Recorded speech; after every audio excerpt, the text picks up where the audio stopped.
Students, आज की video में मैं आपके लिए लेके आया हूँ फ्रैक्शंस। फ्रैक्शंस आखिर होते क्या हैं और फ्रैक्शंस के आज मैं आपको क्विज़ेस भी करवाने वाला हूँ। तो आज मैथ्स में मैं आपको लेके आया हूँ फ्रैक्शंस क्लास 6। तो अब स्टार्ट करते हैं।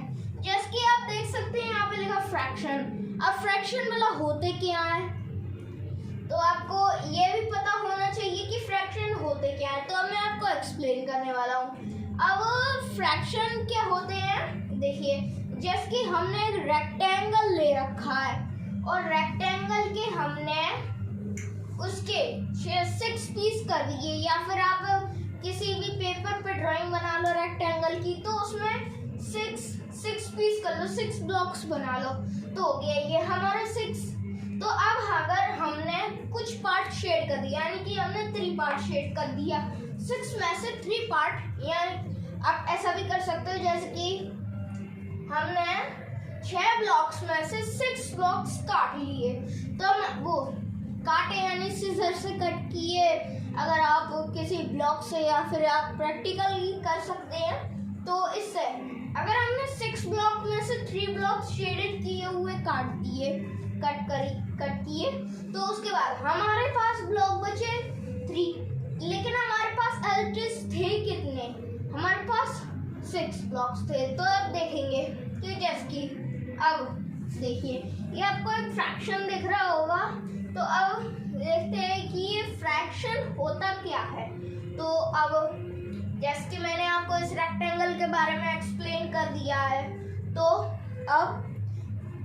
अब ये हम एक लाइन बनाएंगे यानी कि बीचों बीच, तो उसके ऊपर का हिस्सा ऊपर लिखेंगे कितना पार्ट हमने शेड किया है, तो वो लिख गया हमारा 3। हमने 3 पार्ट शेड किए हैं और एट इज हमारे ब्लॉक कितने थे, हमारे ब्लॉक 6 ब्लॉक्स थे, तो हमने 6 ब्लॉक्स में से 3 ब्लॉक को शेड कर दिया। या फिर हम ऐसा भी कह सकते हैं हमारे पास 3 ब्लॉक्स बचे, 6 में से 3 ब्लॉक्स बचे, और या फिर से शेड कर दिए। इन तीनों में से कोई भी आप कह सकते हैं 6 के साथ, तो ओके। अब जैसे कि अब देखते हैं, अब यहाँ पे आते हैं 3/6 हो गया, जैसे कि 3 ऊपर की साइड में और 6 नीचे की साइड में, क्योंकि 6 बड़ा है। तो अब स्टार्ट करते हैं, क्योंकि न्यूमरेटर और डिनोमिनेटर। अब ये न्यूमरेटर और डिनोमिनेटर किसका नाम है, ये न्यूमरेटर और डिनोमिनेटर का मतलब क्या है, तो आज मैं बताता हूँ कि न्यूमरेटर क्या होता है। न्यूमरेटर में वो होता है न्यूमरेटर में आपको वैसे ही लग रहा होगा कि ये number of a denominator. Numerator is the number of the denominator, मतलब जैसे ये डिनोमिनेटर है, हमारा डिनोमिनेटर नीचे की साइड से है, तो डिनोमिनेटर नीचे की साइड से होता है। डिनोमिनेटर में वो संख्या होती है जो एज इट इज होती है, जैसे कि हमारे पास एक पिज़्ज़ा है, हमने उसके 6 पीस कर दिए और उसमें से हम एक बचा है, हम इसमें से एक खा गए, यानी कि एक हमने ईट किया, यानी कि खा लिया, एक पीस हमने खा लिया 6 में से, तो हमारा कितना बचा, हमारा बचे 5।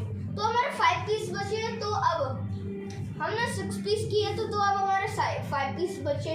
तो आप ऐसा भी कह सकते हैं जैसे कि या तो आप कीजिए एक सर्कल जैसा भी एक पिज़्ज़ा टाइप है, आप ऐसा भी कर सकते हैं कोई फ्रैक्शन के, जैसे कि पिज़्ज़ा लिखिए, तो उसके बाद पिज़्ज़ा हाफ लेफ्ट और pizza how much left the pizza, यानी कि पिज़्ज़ा कितना बचा हुआ है, 5 बचा हुआ है। तो हम लिखेंगे डिनोमिनेटर में 6 लिख देंगे, और हमारे बचे कितने हैं, हम बचेंगे यानी कि हमारे बचेंगे 5, और जो हमने खाया है जो हमने खाया है वो बचेगा 1। तो या तो आप हम खाया हुआ है वो 1 पीस लिख सकते हैं, यानी कि 1 लिख सकते हैं, या फिर हम 5 लिख सकते हैं, दोनों में से कोई भी। तो न्यूमरेटर आपको पता चल गया। न्यूमरेटर का मतलब ये होता है डिनोमिनेटर में से जितनी संख्या अलग कर दी गई है, जिस संख्या का कोई काम नहीं है, वो कितनी संख्या है, और एक संख्या वो है जिनका बहुत काम है, हाँ जिनका हमें उनका बहुत यूज़ है।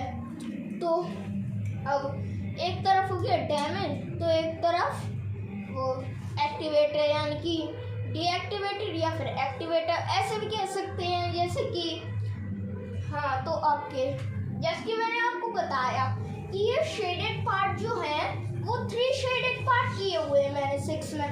तो अब 3 शेडेड पार्ट जो मैंने 6 में किया है, तो 6 तो नीचे लिख देना डिनोमिनेटर, क्योंकि एक्चुअली पूरे जो कोई भी चीज है, तो जो कोई भी चीज है तो उसके बारे में उसका नंबर वो कितनी चीज है तो हम लिख देंगे। जैसे कि 1 है पिज्जा, तो हमारा 1 था, लेकिन हमने उसके पीस किए 6 पीस किए तो हमारा हो गया 6। ओके 6 पीस कर दिए तो हमारे 6 हो गए। तो अब जैसे कि मैंने आपको बताया 1 खा लिया 2 खा लिया, तो इसमें जितने भी बचे या फिर हमने खा लिए तो वो उसको हम न्यूमरेटर में लिख सकते हैं। तो मतलब ये हो गया कि जैसे कि हमारे पास 6 ब्लॉक थे और उनमें से हमने 3 ब्लॉक हटा दिए और 3 ब्लॉक्स का हमने पूरा यूज कर लिया और हमारे पास 3 ब्लॉक्स बचे। तो या तो 3 ब्लॉक्स बचे रह गए तो हम 3 लिख देंगे, या फिर अगर यहाँ या फिर अगर इसमें जो ब्लॉक खाली बचे हैं उसमें भी हम कह सकते हैं वो भी 3 है। तो जैसे कि अब 3 तो हो नहीं सकता, तो ओके अब मैंने 4th पार्ट भी शेड कर दिया। तो अब ये हो गया, तो अब ये 4 हो गया। तो जो 3 हुआ ये भी 4 हो गया, क्योंकि ये 4 क्यों हुआ, मैंने एक पार्ट एक्स्ट्रा शेड कर दिया है। तो अब जिसकी मैंने आपको बताया न्यूमरेटर में 4 और डिनोमिनेटर में 6। तो ओके अब ये पूरा मिलके बनता है हमारा फ्रैक्शन मिलके बनता है। तो अब देखिए ये हमारा 4/6, क्योंकि मैंने 4 पार्ट शेड कर दिए, या फिर 2 लिख सकते 2/6। तो अब जैसे कि आप देख सकते हैं मैंने ये लिखा है। तो फ्रैक्शन के टाइप्स अब मैं बताने वाला हूँ। अब फ्रैक्शंस के टाइप्स, फ्रैक्शन के कितने टाइप होते हैं, how many types of fraction. तो फ्रैक्शन के 2 टाइप होते हैं, इसीलिए तो मैं आपको सिखा देने वाला हूँ कि फ्रैक्शन के ऑलरेडी 2 टाइप्स होते हैं। दो टाइप्स नहीं, आपको इसमें 2 टाइप्स दिख रहे होंगे, लेकिन असल में 3 टाइप्स होते हैं। तो 3 टाइप्स होते हैं प्रॉपर फ्रैक्शन, इम्प्रॉपर फ्रैक्शन और मिक्स्ड फ्रैक्शन। तो अभी मैं आपको इम्प्रॉपर और प्रॉपर फ्रैक्शन करवाता हूँ, तो उसके बाद मैं आपको मिक्स्ड फ्रैक्शन करवाऊंगा। मिक्स्ड फ्रैक्शन आपको बड़ा इंटरेस्टिंग लग रहा होगा नाम उसको। तो उसके बाद फ्रैक्शन बनाने में भी बहुत इंटरेस्टिंग है।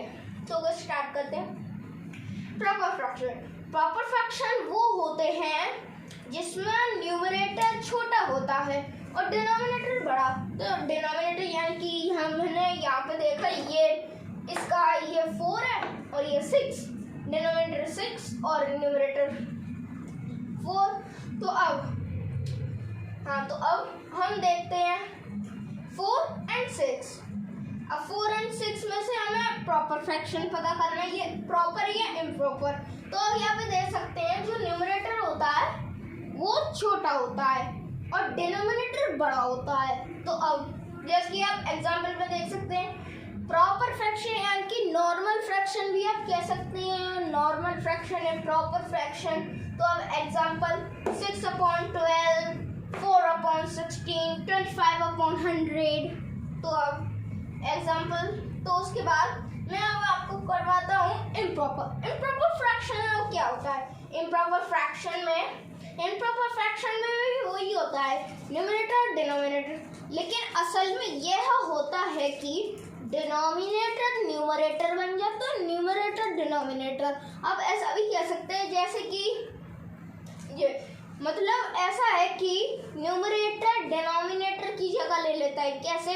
क्योंकि न्यूमरेटर बड़ा हो जाता है, डिनोमिनेटर छोटा हो जाता है।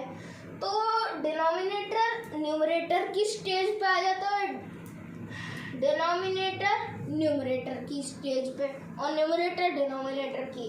तो अब देखिए ये बिग हो गया। तो ये हो गया हमारा इम्प्रॉपर एग्जाम्पल। हम यहाँ पे अब हमने प्रॉपर फ्रैक्शन में लिखा था 6/12, तो अब आ गया 12/6। अब ये कैसे हो सकता है? तो 12/6 कैसे होगा? 12/6 ऐसे होगा कि ये जो इम्प्रॉपर फ्रैक्शन है, इम्प्रॉपर फ्रैक्शन में अब देखिए इम्प्रॉपर फ्रैक्शन में क्या होता है, ये आपको लिख रखा होगा, ये एक डायग्राम। तो उसके बाद ये जो डिनोमिनेटर है वो न्यूमरेटर में बदल जाता है क्योंकि वो बड़ा हो जाता है और डिनोमिनेटर छोटा हो जाता है। एग्जाम्पल 12/6 16/4। तो हमारा 4/16 था, हमारा 16/4 कैसे हो गया?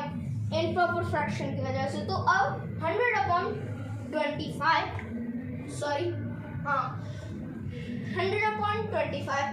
तो स्टूडेंट्स अब देखते हैं, अब हम करते हैं हमारा नेक्स्ट फ्रैक्शन।